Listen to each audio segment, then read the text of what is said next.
partly about the monarchy, and very much about us.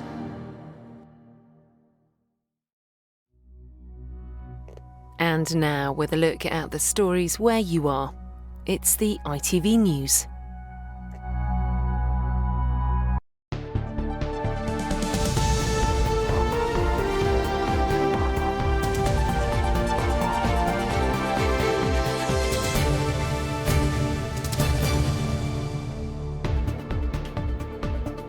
Good evening and welcome to the news and sport from ITV Granada.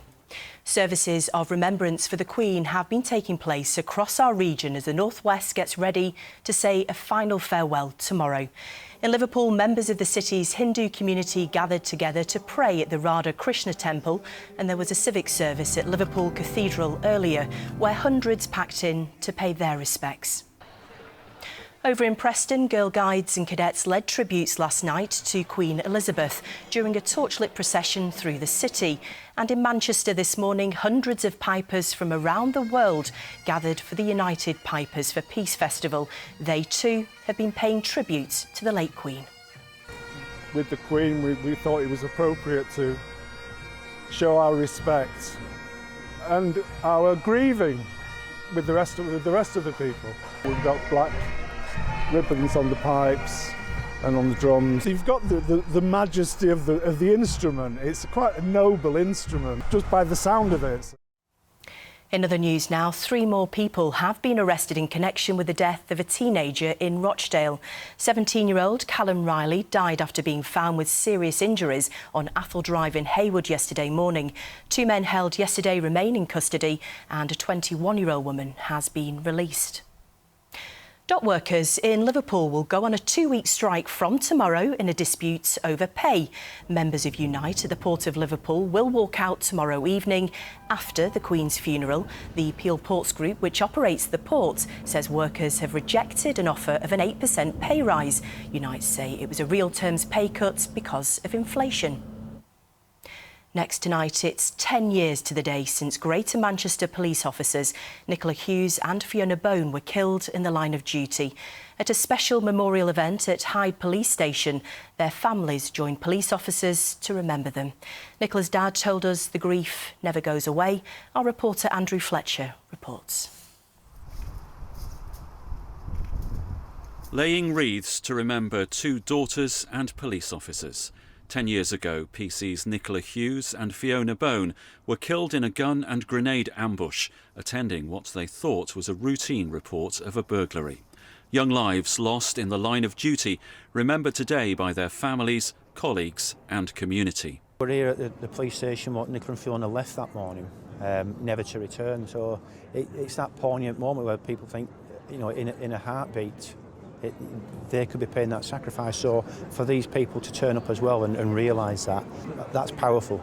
It's been a wonderful turnout today, and I'm ever so grateful for all the people who've taken the time to come and visit today and remember my daughter. It's really a humbling experience for the family. Greater Manchester Police is in mourning today for the loss of 2 very brave, courageous colleagues. The murders of 2 officers, described by their chief constable as the very best of British policing, caused deep shock across the country. Thousands of officers and members of the public attended their funerals at Manchester Cathedral.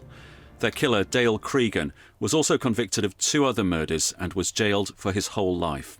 The force received over 45,000 messages of support, including one from the Queen. Some months later, when I went to Buckingham Palace to receive my knighthood, and Her Majesty the Queen asked me about the 2 officers and about their families, which obviously I, particularly remember because of what's going on at the moment. So it really did move the whole country. They turned out in their thousands. They came to show respect. A poem written in their memory, Ode to Our Heroes, was recited at this morning's memorial service, before a minute's silence was observed at 10:53.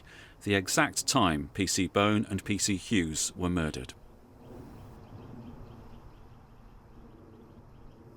we should never forget that police officers put their lives on the line every single time they put their uniform on to protect the community, and it's, you know, an honour to be here to pay our respects and to hopefully, you know, highlight that police officers do a tremendous job for us here and across the whole of the country.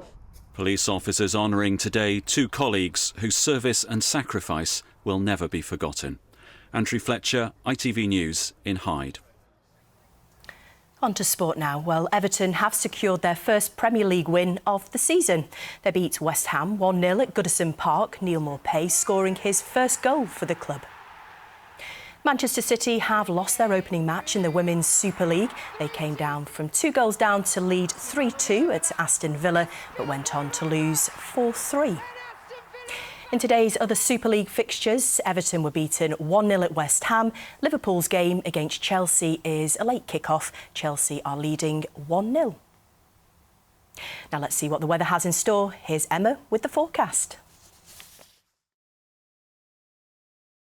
Hello there. Well, the weather is fairly quiet as we head into the next few days. A high proportion of cloud in the forecast, some coastal spots of rain as well, particularly affecting West Coast and the Isle of Man, and some milder nights on the cards too, thanks to a change in wind direction and an increase in the cloud cover. And for Bank Holiday Monday tomorrow, for the Queen's state funeral in London, a similar forecast, although largely dry. The best chance of seeing any brighter spells around lunchtime or mid-afternoon, that kind of period, but with cloudier skies for the beginning and end of the day, and fairly pleasant feeling temperatures. 17 is 63 Fahrenheit. So this high pressure clings on for the start of the week before a cold front approaches from the west on Thursday, bringing some heavy bursts of rain. Also, it could be quite blustery when that moves through, but that is still a few days off at the moment. We'll keep you posted. For the next few hours, the showers continue for a while this evening, and overnight, well, by the end of the night, they become confined to the coast and the Isle of Man here. Elsewhere, dry with quite a bit of cloud, but 1 or 2 gaps in the cloud cover as well, and out in the countryside could get down to maybe 5 or 6 Celsius, or certainly into single figures, so a bit cooler under any gaps in the cloud. The sun is up tomorrow at 6:50, sets at 7:18, and it's a less chilly start to Monday, our Bank Holiday Monday, for the Queen's funeral, as I say, than it has been of late. 1 or 2 showers do continue going for a while. The showers at the coast could be heavy by the end of the night, but they tend to become more sparse into tomorrow. Quite a bit of cloud, some brighter spells coming in on this northwesterly wind. 17 your high. Cloudy over the next few days. We're still chasing the bright spells, that spell of rain on Thursday, and recovering temperatures. Goodbye.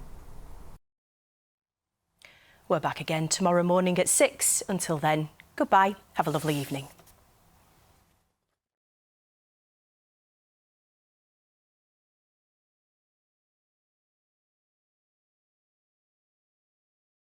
I think there's a possibility that one of my patients might be involved in this somehow. He'll be manipulating everyone around him. I'm here to try to find out the truth.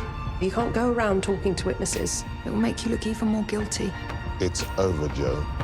I'm in so much trouble. Why is he running from the police?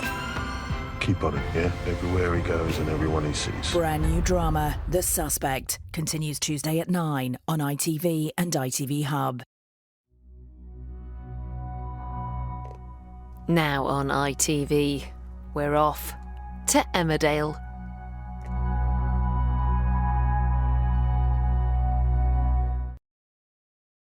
Can they watch Emmerdale in Emmerdale? If they can, I could watch someone in Emmerdale watching Emmerdale whilst watching Emmerdale. Don't be confused. Confused.com, proud sponsors of Emmerdale.